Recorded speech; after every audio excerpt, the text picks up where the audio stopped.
Hello everyone, আশা করছি আপনারা সবাই ভালো আছেন। তো আজকে খুব সুন্দর একটা বই নিয়ে আমি আপনাদের সঙ্গে হাজির হয়েছি। এই বইটার নাম হলো প্রোডাক্টিভ মুসলিম, মোহাম্মদ ফারিসের লেখা প্রোডাক্টিভ মুসলিম। এই বইটা একটু বড়। আমি এই বইটা একদিনে শেষ করতে পারি নাই। আমি এটা কাল থেকে পড়তেছি, আমার প্রায় 2 দিন লেগে গেল এই বইটা শেষ করতে। একটু বড় মানে ভালোই বড়। এই বইটা অনেক গুরুত্বপূর্ণ। কিভাবে আপনি আপনার জীবনকে প্রোডাক্টিভ করবেন এই বিষয়েই এই বইটাতে আলোচনা করা হয়েছে। এই বইটাতে প্রধানত 7টা বিষয় আলোচনা করা হয়েছে। নাম্বার 1, ইসলামী জীবন পদ্ধতি কিভাবে প্রোডাক্টিভকে নিশ্চিত করে। নাম্বার 2, কিভাবে ঘুম, পুষ্টি ও ফিটনেস ব্যবস্থা নিশ্চিত করবেন।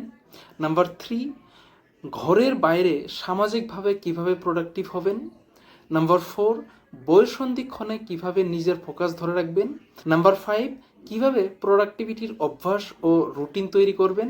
নাম্বার 6, কিভাবে সময়ের সদ্ব্যবহার করবেন। অ্যান্ড নাম্বার 7, কিভাবে সময়কে আখিরাতের জন্য বিনিয়োগ করবেন।